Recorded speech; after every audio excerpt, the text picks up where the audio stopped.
ध्यान से सुनिए, क्योंकि जो बात अभी सामने आ रही है वह रोज की खबरों जैसी नहीं है। यह वही जानकारी है जिसे अगर आपने आधा भी नजरअंदाज कर दिया तो बाद में यही सोचेंगे कि काश पूरा सुना होता। देश के सबसे ऊंचे फैसलों के बीच से एक ऐसा संकेत निकला है जिसने लाखों परिवारों की उम्मीदों को अचानक दिशा दे दी है। बहुत से लोग इसे अभी भी सिर्फ चर्चा मान रहे हैं, लेकिन हकीकत यह है कि जिनके नाम अब सरकारी कागजों में दर्ज हो चुके हैं उनके लिए समय गिनती में बदल चुका है। अब सवाल यह नहीं बचा कि मदद मिलेगी या नहीं, असली सवाल यह है कि आप उस सूची में हैं या फिर बाहर खड़े रह जाएंगे। यह जानकारी हर उस इंसान के लिए है जो अब तक कच्ची छत के नीचे जिंदगी काट रहा था या किराए के दबाव में हर महीने जूझता था और मन ही मन यह सवाल करता था कि क्या कभी अपना पक्का घर भी होगा। अब बात को घुमाने की जरूरत नहीं है। देश में घर से जुड़ी एक सरकारी योजना को लेकर बड़ा और ठोस फैसला लिया जा चुका है और यह फैसला फाइलों में दबकर रहने वाला नहीं है। इसके लिए भारी बजट तय किया गया है जिसकी रकम सैकड़ों करोड़ तक जाती है और सबसे अहम बात यह है कि पैसे का रास्ता पूरी तरह साफ कर दिया गया है। कोई बिचौलिया नहीं, कोई कटौती नहीं, कोई बहाना नहीं। पैसा सीधे उसी बैंक खाते में जाएगा जो पहले से जांचा परखा और सत्यापित है। मतलब साफ है, अगर नाम सही है और कागज पूरे हैं तो रुकावट की कोई वजह नहीं बचती। यहीं पर कहानी में असली मोड़ आता है। ऐसे हजारों लोग हैं जिन्होंने सालों पहले आवेदन किया था और अब तक इसी इंतजार में थे कि उनका नंबर आएगा या नहीं। अब उनके लिए स्थिति साफ कर दी गई है। जिनके नाम अंतिम सूची में दर्ज हो चुके हैं उन्हें इंतजार की कतार से बाहर निकाल लिया गया है। अब एक एक करके उनके खातों में पहली सहायता राशि भेजी जाएगी। यह कोई भीड़ नहीं होगी, न ही एक साथ सब कुछ, बल्कि तय क्रम से हर पात्र व्यक्ति तक मदद पहुंचेगी। और क्योंकि पैसा सीधे खाते में जाएगा, इसलिए यह कहने की गुंजाइश नहीं बचेगी कि रकम रास्ते में अटक गई। अगर पूरी तस्वीर समझनी है तो थोड़ा पीछे जाना जरूरी है। यह योजना कोई अचानक बनी हुई कहानी नहीं है। इसकी शुरुआत ही इस सोच के साथ की गई थी कि देश में कोई भी ऐसा परिवार न बचे जिसके सिर पर पक्की छत न हो, जिनके पास सिर्फ टीन की चादर थी, जो झोपड़ी में रहने को मजबूर थे या जो चाहकर भी घर बनाने की ताकत नहीं रखते थे।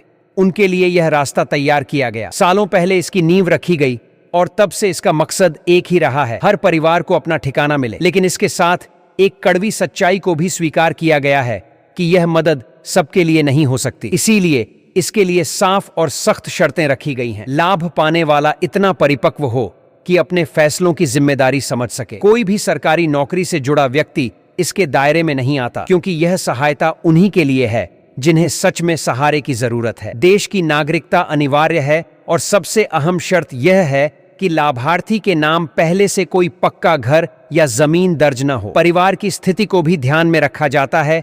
इसी वजह से शादीशुदा होने की शर्त जोड़ी गई है ताकि मदद सही जगह तक पहुंचे और उसका दुरुपयोग न हो। अब आते हैं उस हिस्से पर जहां सबसे ज्यादा लोग अटक जाते हैं, यानी कागजात। पहचान से लेकर फोटो तक सब कुछ साफ और मान्य होना चाहिए। मोबाइल नंबर चालू होना जरूरी है क्योंकि आगे की सारी जानकारी उसी के जरिए मिलती है। रहने का पूरा और सही पता होना चाहिए ताकि जांच में कोई भ्रम न रहे। बैंक खाता पूरी तरह सक्रिय और सही विवरण के साथ जुड़ा होना चाहिए क्योंकि पैसा वहीं आना है। वही पहचान पत्र मान्य होंगे जिन्हें सरकार पहले से स्वीकार करती है और आय का प्रमाण देना भी जरूरी है ताकि यह साबित हो सके कि मदद वास्तव में जरूरतमंद तक ही पहुंच रही है। इनमें से किसी एक चीज की कमी भी पूरी प्रक्रिया को रोक सकती है। एक और अहम बात है जिसे सुनकर बहुत से लोग तुरंत सक्रिय हो गए हैं। अलग अलग राज्यों में लाभार्थियों की सूची तैयार की जा चुकी है। उत्तर से लेकर दक्षिण तक और पूर्व से पश्चिम तक कई जगहों पर प्रक्रिया पूरी कर ली गई है। गांव हो या शहर, हर इलाके में खाते तैयार रखे गए हैं ताकि समय आते ही पैसा बिना किसी अड़चन के पहुंच सके। कुछ राज्य ऐसे हैं जहां इसका असर सबसे ज्यादा दिखेगा क्योंकि वहां जरूरत भी ज्यादा थी और तैयारी भी पहले से मजबूत थी। सबसे ज्यादा पूछा जाने वाला सवाल यही है कि पैसा आखिर आएगा कब। इसका जवाब साफ है। साल खत्म होने से पहले सारी औपचारिकताएं अंतिम चरण में पहुंच जाएंगी और नए साल की शुरुआत के साथ ही पहली किस्त भेजने की प्रक्रिया शुरू हो जाएगी। यह कोई अफवाह नहीं बल्कि तय दिशा में चल रही व्यवस्था का हिस्सा है। अब सवाल यह है कि आपने अपने खाते और अपनी स्थिति की जांच की है या नहीं। कई लोग बाद में कहते हैं कि उन्हें जानकारी नहीं थी, लेकिन सच यह है कि मौका किसी का इंतजार नहीं करता। आखिर में एक सीधी बात समझ लीजिए, यह जानकारी किसी और के लिए नहीं है। अपना राज्य याद कीजिए, अपना जिला सोचिए और खुद से पूछिए कि क्या आपकी स्थिति इन शर्तों में आती है या नहीं। जिन्होंने पहले से इसका लाभ पाया है उनकी बात भी सामने आनी चाहिए और जिन्हें अब तक नहीं मिला उन्हें भी आवाज उठानी चाहिए, क्योंकि जितनी ज्यादा सही आवाज उठेगी उतनी जल्दी बात सही इंसान तक पहुंचेगी। अब आगे की जानकारी और भी ज्यादा अहम होने वाली है, क्योंकि यहाँ से सिर्फ सूचना नहीं खुलेगी बल्कि एक चेतावनी और एक बड़ा मौका भी सामने आएगा। बहुत से लोग यहाँ तक सुनकर रुक जाते हैं, लेकिन असली फर्क इसी मोड़ के बाद पड़ता है। यही तय होता है कि नाम सिर्फ कागजों तक सीमित रहेगा या सच में खाते में कुछ पहुंचेगा। इसलिए अगर अभी भी कोई सोच रहा है कि बाद में देखेंगे, तो यही सबसे बड़ी भूल साबित हो सकती है। अब उस बात को समझना जरूरी है जो बहुत कम लोग खुलकर बताते हैं। सूची में नाम आ जाना आखिरी मंजिल नहीं है, बल्कि असली सफर की शुरुआत यहीं से होती है। बहुत से मामलों में यह देखा गया है कि सब कुछ सही होने के बावजूद सिर्फ एक छोटी सी चूक पूरी मदद को रोक देती है, और वह चूक अक्सर बैंक से जुड़ा काम अधूरा रहने की वजह से होती है। अगर खाते की पहचान पूरी तरह सत्यापित नहीं है, तो सिस्टम पैसा भेजने से पहले ही रुक जाता है। यहाँ किसी तरह की ढिलाई या लापरवाही स्वीकार नहीं की जाती। जरा सोचिए, जिन लोगों के लिए यह योजना बनाई गई है, अगर वही लोग जरूरी काम समय पर न करें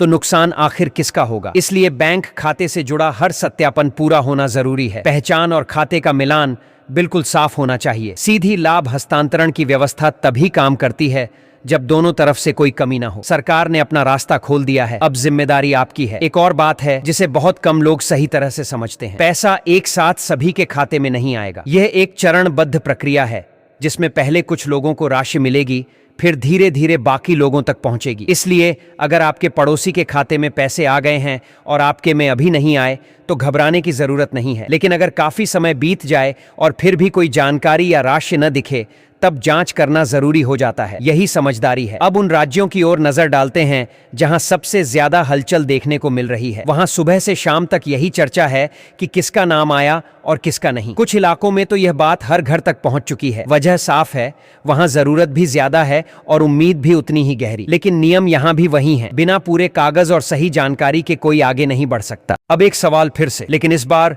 बिल्कुल सीधे तरीके से। क्या आपको पूरा यकीन है कि आपके या आपके परिवार के नाम से कहीं कोई पुरानी जमीन या पक्का मकान दर्ज नहीं है? कई बार लोग कहते हैं कि वह संपत्ति उनके नाम पर नहीं है, लेकिन जांच में पूरे परिवार की स्थिति देखी जाती है। इसी वजह से साफ और सच्ची जानकारी रखना बेहद जरूरी हो जाता है। छोटी सी गलतफहमी भी बड़ी अड़चन बन सकती है। अब बात उन लोगों की जो सोचते हैं कि उन्होंने तो आवेदन ही नहीं किया था, अब उनके लिए क्या रास्ता है? उनके लिए भी दरवाजा पूरी तरह बंद नहीं हुआ है, लेकिन सबसे पहले उन्हें यह समझना होगा कि कौन सी शर्तें उन पर लागू होती हैं और कौन सी नहीं। बिना जानकारी के उठाया गया कदम अक्सर बाद में पछतावे में बदल जाता है। इसलिए जल्दबाजी नहीं, पहले समझदारी जरूरी है। एक और अहम पहलू है जिस पर बहुत कम चर्चा होती है। यह योजना सिर्फ पैसे की नहीं है, यह सम्मान से जुड़ी हुई है। पक्का घर केवल ईंट और सीमेंट का ढांचा नहीं होता, वह सुरक्षा देता है, पहचान देता है और भविष्य का भरोसा देता है। यही वजह है कि इसे सख्त नियमों और जांच के साथ लागू किया जा रहा है,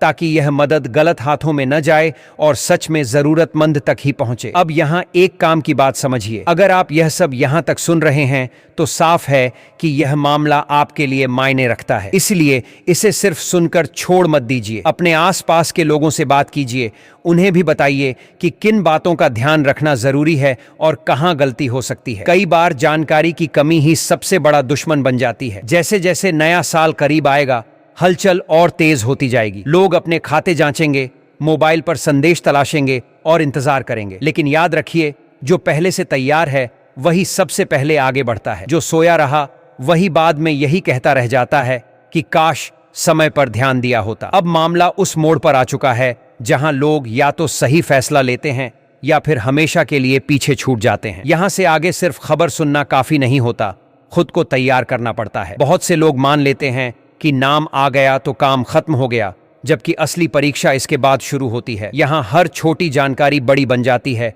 और हर लापरवाही भारी पड़ सकती है। अब जरा उन लोगों के बारे में सोचिए जिनके लिए यह मदद तय की गई है। वही लोग जिनके पास कभी अपनी छत का सपना था, लेकिन हालात ने साथ नहीं दिया। जिनके घर की दीवारें बरसात में डर पैदा करती थीं और गर्मी में चैन छीन लेती थीं। पूरी व्यवस्था इन्हीं लोगों को ध्यान में रखकर खड़ी की गई है। इसलिए यहाँ दिखावे की नहीं, सच्चाई की जांच होती है। जिसके पास पहले से पक्का ठिकाना है वह इस कतार में नहीं आ सकता। और एक जरूरी बात जो अक्सर समझ में नहीं आती, यह योजना सिर्फ एक व्यक्ति को देखकर नहीं बनाई गई है, बल्कि पूरे परिवार को ध्यान में रखकर बनाई गई है। पति पत्नी दोनों की स्थिति देखी जाती है। इसी वजह से कई बार लोगों को हैरानी होती है कि सब कुछ ठीक लगने के बावजूद नाम क्यों नहीं आया। अक्सर कारण यही होता है कि परिवार से जुड़ी कोई जानकारी आपस में मेल नहीं खा रही होती। अब आगे बात उन दस्तावेजों की आने वाली है जिनके बिना पूरी प्रक्रिया अधूरी रह जाती है।